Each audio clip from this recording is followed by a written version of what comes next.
Sachin Das maths ട്യൂഷൻ്റെ പുതിയ വീഡിയോയിലേക്ക് എല്ലാവർക്കും സ്വാഗതം. ഇന്ന് നമ്മൾ ഡിസ്കസ് ചെയ്യുന്നത് കോറിലേഷൻ ആൻഡ് റിഗർഷൻ എന്ന് പറയുന്ന നമ്മുടെ സ്റ്റാറ്റിസ്റ്റിക്കൽ അസിസ്റ്റൻറ്റ് ഗ്രേഡ് 2-ലെ ഒരു സിലബസ് ബേസ് ചെയ്തിട്ട ഒരു ടോപ്പിക്കാണ്. അപ്പോൾ എന്താണ് കോറിലേഷൻ എന്നുള്ളതാണ് മെയിനായിട്ട് ഇന്നത്തെ ക്ലാസ്സിൽ ഡിസ്കസ് ചെയ്യുന്നത്. ഓക്കെ, അപ്പോൾ കോറിലേഷൻ ആൻഡ് റിഗർഷനിൽ കോറിലേഷൻ എന്താണെന്നുള്ളതാണ് നമ്മൾ ആദ്യം ഡിസ്കസ് ചെയ്യുന്നത് എന്നുള്ളത് നമുക്ക് മനസ്സിലാക്കാം. അപ്പോൾ നമുക്ക് വീഡിയോയിലേക്ക് പോവാം. അപ്പോൾ ആരെങ്കിലും സബ്സ്ക്രൈബ് ചെയ്യാത്തവരുണ്ടെങ്കിൽ ഒന്ന് സബ്സ്ക്രൈബ് ചെയ്ത് സപ്പോർട്ട് ചെയ്യാം. ഓക്കെ, അപ്പോൾ കോറിലേഷൻ എന്ന് പറഞ്ഞാൽ എന്താണ്, ജസ്റ്റ് ഒന്ന് നമുക്ക് മനസ്സിലാക്കി വയ്ക്കുക എന്താണ് കോറിലേഷൻ എന്നുള്ളത്. അപ്പോൾ അതിനെ റിലേറ്റ് ചെയ്തിട്ടുള്ളൊരു ക്വസ്റ്റ്യൻ വന്നു കഴിഞ്ഞാൽ നമുക്കത് എഴുതാൻ പറ്റില്ലേ, എഴുതാൻ പറ്റും അല്ലേ? നമുക്ക് ആ ക്വസ്റ്റ്യൻ നമുക്കത് അറ്റംപ്റ്റ് ചെയ്യാൻ പറ്റും. അപ്പോൾ നമുക്ക് സ്റ്റാർട്ട് ചെയ്യാം. Correlation is A statistical measure for finding out degree or strength of association between two or more variables. പൊതുവേ 2 വേരിയബിൾസ് ആണ് കാണിക്കാറ്. അപ്പോൾ 2ഉം അതിലധികമോ വേരിയബിൾസ് ആവാം ബിറ്റ്വീൻ ആയിട്ടുള്ള, അല്ലെങ്കിൽ 2ഓ അതിലധികമോ വേരിയബിൾസ് തമ്മിലുള്ള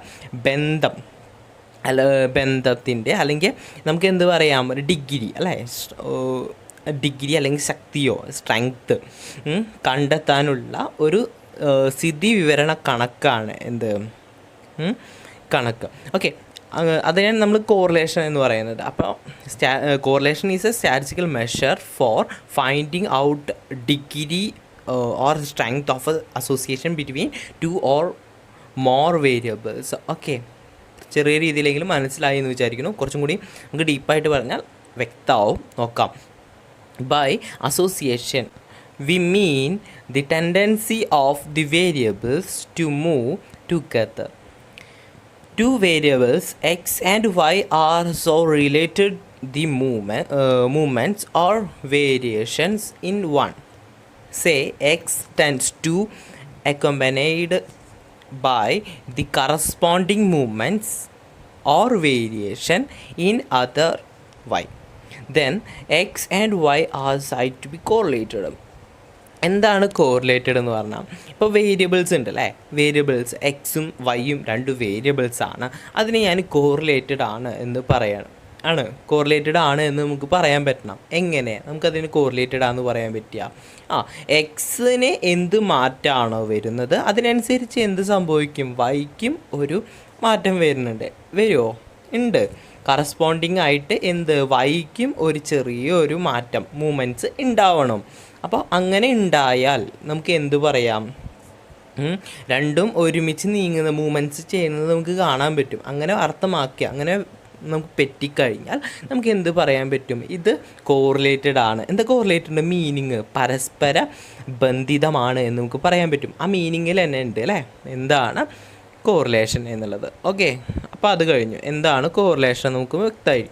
ഇനി നമുക്ക് കുറച്ച് കാര്യങ്ങളും കൂടി ഒന്ന് മനസ്സിലാക്കി വയ്ക്കാം. The movements may be in the same direction. ഈ മൂവ്മെൻറ്റ്സ് എന്ന് പറയുന്നത് സെയിം ഡയറക്ഷനിലാണ് എന്ന് നമുക്ക് കാണാൻ പറ്റി.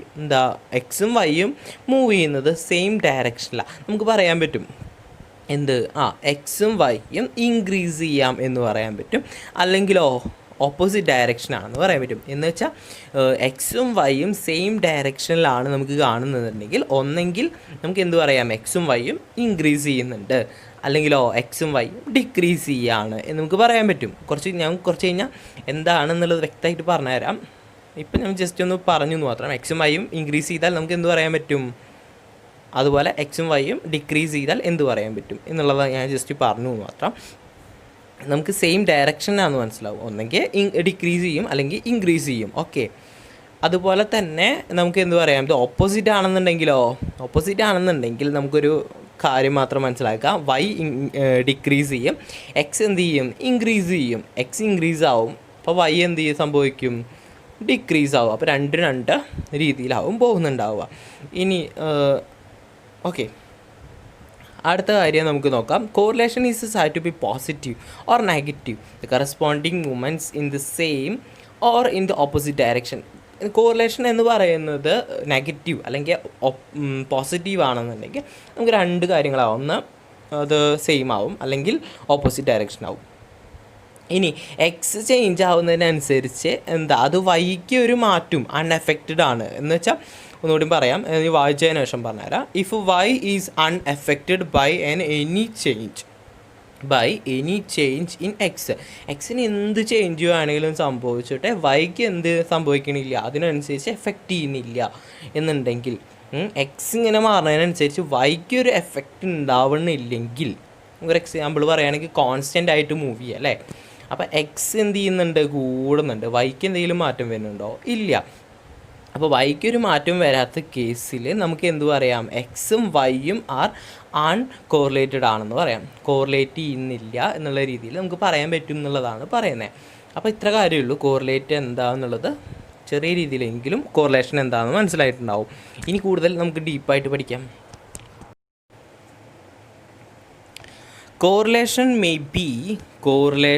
may be linear or non-linear. Correlation എന്ന് പറയുന്നത് എന്താവാം, ലീനിയർ ആവാം, നോൺ ലീനിയർ ആവാം അല്ലേ.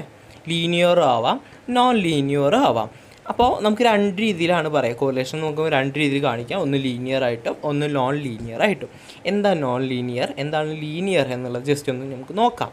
അറിയുന്നവർക്ക് എന്നല്ല, അറിയാത്തവർക്ക് വേണ്ടിയിട്ടാണ് ഈ ക്ലാസ് എന്ന് പറയുന്നത്. അറിയുന്നവരും ഒന്ന് ജസ്റ്റ് ഒന്ന് നമ്മൾ ആ ഓർമ്മകളൊന്നൊക്കെ ഒന്ന് നോക്കാം. If the amount of variation in x bears a constant ratio to corresponding amount of variation in y, അത് കോൺസ്റ്റൻ്റ് ആയിട്ടാണ് കോൺസ്റ്റൻറ്റ് റേഷ്യോയിൽ എന്ത് ചെയ്യുന്നുണ്ട്, എക്സ് കൂടുന്നതിനനുസരിച്ച് വൈക്കും അതേ സെയിം രീതിയിൽ സെയിം റേഷ്യോയിൽ എന്ത് ചെയ്യുന്നുണ്ട്, കോൺസ്റ്റൻറ്റ് റേഷ്യോയിൽ മാറ്റം വരും. എക്സ് എന്താണോ അതിനനുസരിച്ച് വൈക്കും സെയിം അതാണോ. ഇതാണ് ഒരു ഡയഗ്രാം നമുക്ക് പറയാൻ പറ്റുക, എന്ത് ലീനിയർ ആണ്, എന്ത് എക്സും വൈയും സെയിം റേഷ്യോയിലാണെന്ന് നമുക്ക് പറയാൻ പറ്റും. അതേപോലെ നമുക്ക് ഇത് അതിനൊരു എക്സാമ്പിളാണെന്ന് നമുക്ക് പറയാം. അപ്പോൾ ഇത് എന്താണെന്ന് പറയാം, നമുക്കൊരു ലീനിയർ ആണെന്ന് നമുക്ക് പറയാം. ഓക്കെ, എക്സിനും വൈക്കും സെയിം കോൺസ്റ്റൻറ്റ് റേഷ്യോയിലാണ് പോകുന്നത്. അപ്പോൾ ഇത് ലീനിയർ ആണെന്ന് നമുക്ക് പറയാൻ പറ്റും. ഓക്കെ, ഇനി നമുക്ക് കോറിലേഷൻ കോഎഫിഷ്യൻറ്റ് 6. ഇനി നോൺ ലീനിയർ, അതർവൈസ് അത് നോൺ ലീനിയർ ആണ്. എന്താണ്, എക്സും വൈയും സെയിം റേഷ്യോയിലോ കോൺസ്റ്റൻറ്റ് റേഷ്യോയിലൊന്നല്ല വരുന്നത്. അപ്പോൾ അത് എന്താണ് അതല്ലെങ്കിൽ ലീനിയർ, അല്ലെങ്കിൽ അത് നോൺ ലീനിയർ ആണ്. അപ്പോൾ ലീനിയറിന് ജസ്റ്റ് ഒന്ന് മനസ്സിലാക്കി വെച്ചാൽ മതി. ഇനി കോറിലേഷൻ കോഎഫിഷ്യൻറ്റിന് നമ്മൾ എന്താ കാണിക്കാറ്, 6 എന്നാണ് കാണിക്കാറ് അതിനെ മെഷറിനെ. ഇനി ഇത് എവിടെ കാണിക്കുക, ലീനിയർ റിലേഷൻഷിപ്പ് ഡിഗ്രിയാണ് നമുക്ക് എന്തെന്ന് പറയുക, ഇതിനെ അളക്കാൻ പറ്റുന്നത്. ഇങ്ങനെ അളക്ക് കിട്ടുന്നതാണ് എന്ത്, 6 എന്ന് പറയുന്നത്. നമുക്ക് എന്താണ് സ്കാറ്റർ ഡയഗ്രം നോക്കാം. ഇനി കോറിലേഷൻ എങ്ങനെയൊക്കെ മനസ്സിലാക്കാം, അതിനുള്ള മെത്തേഡ്സ് കുറേ കാര്യങ്ങളുണ്ട്. കോറിലേഷൻ ഡിറ്റർമിൻ ചെയ്യുന്നത് എങ്ങനെയൊക്കെയാണെന്നുള്ളതുണ്ട്. അപ്പോൾ 2 വേരിയബിൾസിൽ കേട്ടോ. ഇനി ഒന്നാമത്തെ സ്കാറ്റർ ഡയഗ്രം ആണ്. അപ്പോൾ സ്കാറ്റർ ഡയഗ്രം എന്താണെന്നുള്ളത് ജസ്റ്റ് ഒന്ന് മനസ്സിലാക്കി വയ്ക്കാം. Existence of correlation can be show graphically by mean of scatter diagram. അപ്പോൾ സ്കാറ്റർ ഡയഗ്രം എന്ന് പറഞ്ഞാൽ ഇത്രയേ ഉള്ളൂ. പരസ്പര ബന്ധം എന്ന് വെച്ചാൽ കോറിലേഷനെ നമ്മൾ എങ്ങനെ കാണിക്കുന്നു, ഒരു സ്കാറ്റർ ഡയഗ്രാം വെച്ച് കാണിക്കുന്നു. എങ്ങനെ, ഗ്രാഫാക്കിയിട്ട് കാണിക്കാൻ പറ്റും എന്നുള്ളതാണ്. അത്ര ഒരു ഗ്രാഫിക്കൽ റെപ്രസെൻറ്റേഷനിൽ എന്ത് കാണിക്കുന്നു, ഒരു പരസ്പര ബന്ധം എന്ന് വെച്ചാൽ കോറിലേഷനെ നമുക്ക് കാണിക്കാൻ പറ്റി. അങ്ങനെ കാണിക്കാൻ പറ്റിക്കഴിഞ്ഞാൽ അതിനെന്ത് വിളിക്കാം, സ്കാറ്റർ ഡയഗ്രാം എന്ന് പറയാം. ഓക്കെ, ഇനി ഈ സ്കാറ്റർ ഡയഗ്രത്തിന് നമ്മൾ കുറച്ച് കാര്യങ്ങൾ കൂടി നമുക്ക് മനസ്സിലാക്കാം. ഇതിനെ നമ്മൾ പൊതുവേ പോയിൻറ്റ്സ് അല്ലെങ്കിൽ ഡോട്ട്സുകളൊക്കെ വെച്ചിട്ടാണ് റെപ്രസെൻറ്റ് ചെയ്യുക. ഗ്രാഫിനെ ഉണ്ടോ ഇതാ എടുക്കണോ, ഇതുപോലെയാണ് നമുക്ക് എന്തിനാ കാണിക്കുക, സ്കാറ്റർ ഡയഗ്രത്തിന് കാണിക്കുക. ഇനി അതുപോലെ എക്സ് വൈ 2 വേരിയബിൾസ് ഉണ്ടെന്ന് പറഞ്ഞു. ഒരു വേരിയബിൾ എക്സ് ആണ്. എക്സ് എന്ന് പറഞ്ഞാൽ നമുക്ക് ഹൊറിസോണ്ടൽ ആക്സിസ് ആണ് കാണിക്കുക അല്ലേ. എക്സ് എന്ന് പറഞ്ഞാൽ ഹൊറിസോണ്ടൽ ആക്സിസ് ആണ് എന്ന് വെച്ചാൽ അതിനെ എക്സ് എന്ന് പറയും. ഇനി അതേപോലെ തന്നെ വൈ ഉണ്ട്. വൈ എന്ന് പറയുന്നത് എങ്ങനെയാണ്, വൈ ആയിട്ടാണ് കാണിക്കാറ്. അപ്പോൾ 2 വേരിയബിൾസ് ഉണ്ട്, x y. 2 variables x and y ആണ്. എക്സ് എന്ന് പറഞ്ഞാൽ എക്സും ഹൊറിസോണ്ടലും, അതുപോലെ വൈ എന്ന് പറഞ്ഞത് വൈ വെർട്ടിക്കലും ആണ്. ഇനി all the pairs of values of x and y are now show by points or dots. അന്ന് ഞാൻ നേരത്തെ പറഞ്ഞു, പോയിൻറ്റ്സ് അല്ലെങ്കിൽ ഡോട്ട്സ് ഒക്കെ വെച്ചിട്ടാണ് നമ്മൾ ഈ ഗ്രാഫ് പേപ്പറിൽ ഇതിനെ റെപ്രസെൻറ്റ് ചെയ്യുന്നത്. ഇനി this diagrammatic representation of bivariate data is known as scatter diagram. ഇങ്ങനെ കാണിക്കുന്ന ബൈവേരിയേറ്റ് ബൈവേരിയേറ്റ് ഡാറ്റാസിന് ഇങ്ങനെ ഡയഗ്രാമാറ്റിക് റെപ്രസെൻറ്റേഷന് നമ്മൾ എന്ത് വിളിക്കുന്നു? സ്കാറ്റർ ഡയഗ്രാം എന്ന് വിളിക്കുന്നു. ജസ്റ്റ് ഒരു ഐഡിയ കിട്ടിയില്ലേ, ഇനി എന്ത് ക്വസ്റ്റ്യൻ വന്നാലും നമുക്കത് എന്ത് ചെയ്യാൻ പറ്റും? ഒരു മാറ്റിയൊക്കെ ചോദിച്ചാലും നമുക്കത് ഇതിന് ആൻസർ ആണെന്ന് നമുക്ക് പറയാൻ പറ്റും അല്ലേ? അത് മതി. ഇനി കുറച്ച് കാര്യങ്ങൾ നമുക്ക് നോക്കാം. അടുത്തത് നമുക്കൊരു ഫിഗർ കാണാം അല്ലേ? ഒന്നല്ല, നമുക്ക് 6 ഫിഗേഴ്സ് ഉണ്ട് അല്ലേ? അപ്പോൾ ഫസ്റ്റ് ഫിഗറിലും സെക്കൻഡ് ഫിഗറിലും എന്താണ് നമുക്ക് പറയാൻ പറ്റുന്നത് നോക്കാം. നമുക്ക് മൂവ്മെൻറ്റ്സ് കാണാനുണ്ട് അല്ലേ? വേരിയേഷൻ്റെ മൂവ്മെൻറ്റ്സ് ആണ് കാണുന്നത്, നമുക്ക് മനസ്സിലായി. എക്സും വൈയും 2 വേരിയബിൾസ് ആണെന്ന് പറഞ്ഞു കഴിഞ്ഞു. ആ എക്സും വൈൻ്റെയും മൂവ്മെൻറ്റ്സ് ഇതിൽ കാണാൻ പറ്റുന്നുണ്ട്. എന്ത് മാറ്റമാണ് ഇതിൽ വരുന്നത്? എക്സ് കൂടുന്നുണ്ട്, വൈയും കൂടുന്നുണ്ട് അല്ലേ? എക്സും ഇൻക്രീസ് ചെയ്യുന്നുണ്ട്, വൈയും ഇൻക്രീസ് ചെയ്യുന്നുണ്ട്, നമുക്ക് മനസ്സിലായി. എക്സ് ഇൻക്രീസ് ചെയ്യാനനുസരിച്ച് വൈയും ഇൻക്രീസ് ചെയ്യുന്നുണ്ട്. കോൺസ്റ്റൻ്റ് ആയിട്ടാണ്, കോൺസ്റ്റൻ്റ് റേഷ്യോയിലാണ് പോകുന്നത്, നമുക്ക് മനസ്സിലാക്കാം. ഇനി ജസ്റ്റ് നമുക്ക് ഇതൊന്ന് എന്താണെന്ന് നോക്കാം. The movements or variation, movements അല്ലെങ്കിൽ വേരിയേഷൻ എന്നുള്ള രീതിയിൽ നമുക്കിതിനെ പറയാൻ പറ്റും. Movements or variation of 2 variables ഏതൊക്കെയാണ്? എക്സും വൈയും അല്ലേ? Are in the same direction. ഞാൻ നേരത്തെ പറഞ്ഞു അത് സെയിം ഡയറക്ഷനിലാണ് മൂവ് ചെയ്യുന്നത് അല്ലേ? സെയിം ഡയറക്ഷനിലേക്കാണ് പോകുന്നത്. അത് ഇനിയും കൂടി പോവും അല്ലേ? ഇതുവരെ തൽക്കാലം ഇത് അവിടെ കൺസിഡർ ചെയ്താൽ മതി. കൂടുതലും കുറയിലൊന്നും നമുക്ക് വേണ്ട, ഇത് കൺസിഡർ ചെയ്യുക. അപ്പോൾ അത് സെയിം റേഷ്യോയിൽ എന്ത് ചെയ്യുന്നുണ്ട്? സെയിം ഡയറക്ഷനിൽ പോകുന്നുണ്ട് അല്ലേ? സെയിം ഡയറക്ഷനാണ്. ഇത് scatter diagram shows linear path. ഈ സ്കാറ്റർ ഡയഗ്രാം എന്ത് കാണിക്കുന്നുണ്ട്? ഒരു ലീനിയർ പാത്താണ് കാണിക്കുന്നത് അല്ലേ? ലീനിയർ പാത്തിലാണ് കാണിക്കുന്നത്. ഇനി ഈ കോറിലേഷനെ ഇത് കേസിൽ കോറിലേഷനെ നമുക്ക് എന്ത് പറയാം? പോസിറ്റീവ് ഓർ ഡയറക്റ്റഡ് എന്ന് പറയാം.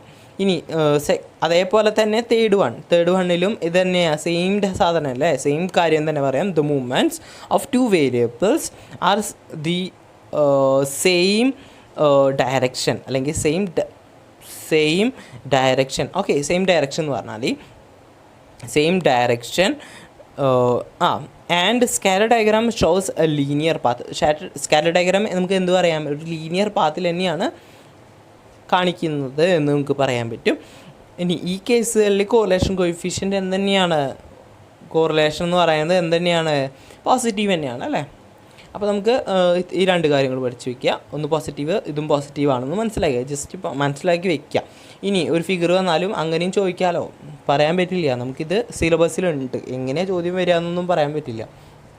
അപ്പം ജസ്റ്റ് ഒന്ന് എല്ലാം കൂടെ ഒന്ന് മനസ്സിലാക്കി വയ്ക്കുക. ഇനി അടുത്തത് R = ആറൊക്കെ എങ്ങനെ വന്നു എന്നുള്ളത് ഞാൻ പറഞ്ഞുതരാം, അതവിടെ ഇരിക്കട്ടെ.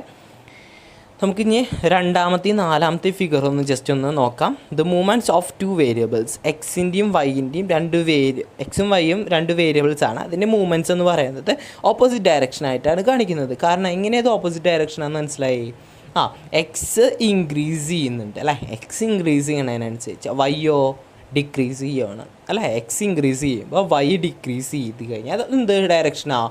ഓപ്പോസിറ്റ് ഡയറക്ഷനാണ്. അപ്പോൾ നമുക്ക് എന്ത് മനസ്സിലായി? ഇത് ഓപ്പോസിറ്റ് ഡയറക്ഷനാണ്, ഇതും ഓപ്പോസിറ്റ് ഡയറക്ഷനാണെന്ന് മനസ്സിലായി. പക്ഷേ നമുക്ക് എന്ത് പറയാൻ പറ്റും? ഇതൊരു ലീനിയർ പാത്താണ്. ലീനിയർ പാത്തല്ല എന്ന് പറയാൻ പറ്റുമോ? ഇല്ല, ലീനിയർ പാത്താണ്.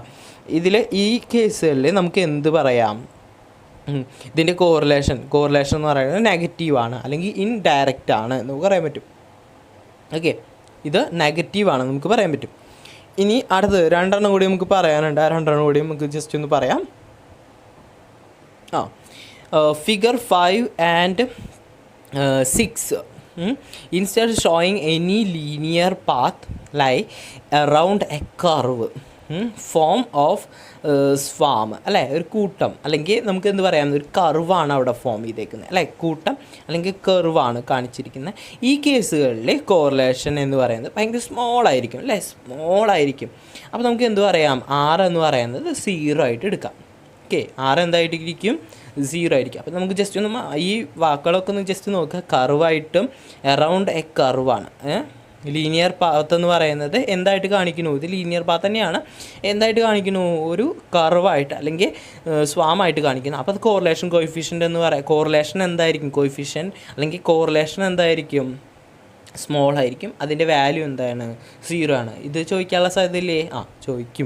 ചോദിക്കാം അല്ലേ? ചോദിക്കുന്ന ഉറപ്പൊന്നും പറയുന്നില്ല, ചോദിക്കാം. അപ്പോൾ ജസ്റ്റ് ഒന്ന് മനസ്സിലാക്കി വയ്ക്കുക. കർവും അല്ലെങ്കിൽ ഒരു സ്വാമൊക്കെ ആയിട്ട് ഫോം ചെയ്ത് കഴിഞ്ഞാൽ നമുക്ക് എന്ത് കിട്ടും? 6 കോറിലേഷൻ കോഎഫിഷ്യൻ്റ് 6 0 കിട്ടും. ഇനി ജസ്റ്റ് അടുത്തത് ഫസ്റ്റ് വണ്ണും സെക്കൻഡ് വണ്ണും എങ്ങനെയാണ് വാല്യൂ കിട്ടിയത് എന്നുള്ളത് ജസ്റ്റ് ഒന്ന് നോക്കാം. ഇത് രണ്ടും ഇത് പോസിറ്റീവ് നെഗറ്റീവ്, എങ്ങനെ പോസിറ്റീവ് നെഗറ്റീവ് ഒക്കെ കിട്ടി അതൊക്കെ ഞാൻ ജസ്റ്റ് പറഞ്ഞു തന്നു. ഇനി ഇതിൻ്റെ വാല്യൂസ് കാണിക്കുന്നുണ്ട് അല്ലേ, 6 1 6 -1 ആണെന്ന് കാണിക്കുന്നത്. ഇത് എന്തുകൊണ്ടാണ് നമുക്ക് ജസ്റ്റ് ഒന്ന് നോക്കാം. All the points lie on a straight line. എല്ലാ പോയിൻറ്റ്സും നമുക്ക് എന്തായിട്ട് പറയാം? ഒരു സ്ട്രൈറ്റ് ലൈനാണ്. ഓൾ ദി പോയിൻറ്റ്സ് എങ്ങനെയാണ് കാണിച്ചേക്കുന്നത്? സ്ട്രെയിറ്റ് ലൈൻസ് ആയിട്ടാണ്. പക്ഷേ ഇതിലോ സ്ട്രെയിറ്റ് ലൈൻ ആണോ? അല്ല, സ്ട്രെയിറ്റ് ലൈനാണ് ആണോ? ഒരു പോയിൻറ്റ് കുത്ത് അല്ലേ. ഇതിൽ നമുക്ക് എന്ത് പറയാം? സ്ട്രെയിറ്റ് ലൈൻ ആണ് എന്ന് നമുക്ക് അറിയാൻ പറ്റും. ഇതോ ഇല്ല.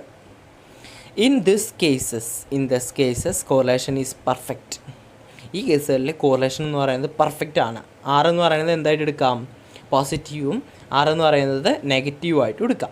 കറസ്പോണ്ടിങ് ആസ് കോറിലേഷൻ എന്ന് പറയുന്നത് നമുക്ക് എന്തെന്ന് പറയാം? നെഗറ്റീവ് ആണ്, പോസിറ്റീവ് ആണ്. പക്ഷേ കോറിലേഷൻ കോഎഫിഷ്യൻ്റ് എന്തായിട്ട് എടുക്കാം? 6 1 ആയിട്ടും 6 -1 ആയിട്ടും എടുക്കാം എന്നുള്ളതാണ് പറഞ്ഞത്. അപ്പോൾ നമുക്ക് കോറിലേഷൻ എന്താണെന്ന് പഠിച്ചു. കോറിലേഷൻ എന്ന് പറഞ്ഞു കഴിഞ്ഞാൽ എന്താ? ഞാൻ പറഞ്ഞു, രണ്ടോ അതിലധികമോ വേരിയബിൾസ് ഉണ്ടെങ്കിൽ അതിൻ്റെ ഒരു മൂവ്മെൻറ്റ്സ് ഉണ്ടാവും അല്ലേ. അപ്പോൾ മൂവ്മെൻറ്റ്സിനെ അനുസരിച്ചിട്ട് എന്തോ ഒരു വ്യത്യാസമൊക്കെ വരും. ഇനി മനസ്സിലാക്കേണ്ടത് ഇത് ലീനിയറായിട്ടും നോൺ ലീനിയറൊക്കെ ആയിട്ട് കാണിക്കാം. ഓക്കെ. ഇനി കോറിലേഷനെ നമ്മൾ ഡിറ്റർമിൻ ചെയ്യാൻ വേണ്ടിയിട്ട് 3 കാര്യങ്ങളുണ്ട്. ഒന്ന് scatter diagram, covariance method or Karl Pearson's methods, rank methods. അപ്പോൾ ഞാൻ അതിൽ സ്കാറ്റർ ഡയഗ്രാം എന്താണെന്നുള്ളത് ജസ്റ്റ് ഒന്ന് എക്സ്പ്ലെയിൻ ചെയ്ത് തന്നു. നിങ്ങൾക്ക് മനസ്സിലായി എന്ന് വിചാരിക്കുന്നു. അപ്പോൾ ഇതുപോലെയുള്ള വീഡിയോസ് ഇനിയും നമ്മൾ ഇടും. ഇനി മുടങ്ങാതെ ഇടാൻ നോക്കും. അപ്പോൾ നിങ്ങൾക്ക് ഈ വീഡിയോ ഇഷ്ടപ്പെട്ടാൽ എന്തായാലും ഒന്ന് സബ്സ്ക്രൈബ് ചെയ്ത് വയ്ക്കുക. അപ്പോൾ ലൈക്ക് ചെയ്യുക. ഓക്കെ, എന്താണ് നിങ്ങൾക്ക് എന്തെങ്കിലും മിസ്റ്റേക്കായിട്ട് എന്തെങ്കിലുമൊക്കെ തോന്നുകയാണെങ്കിൽ നിങ്ങൾക്ക് കമൻറ്റ് ചെയ്യുക. കൂടുതൽ വീഡിയോസ് ഒപ്പം ഇട്ടും. ഓക്കെ, മനസ്സിലാവാത്ത എന്തെങ്കിലുമൊക്കെ ഉണ്ടെങ്കിൽ കമൻ്റായിട്ട് ഇട്ടോളൂ. ഒരു മടിയും വേണ്ട. അപ്പോൾ അടുത്ത വീഡിയോ ബൈ.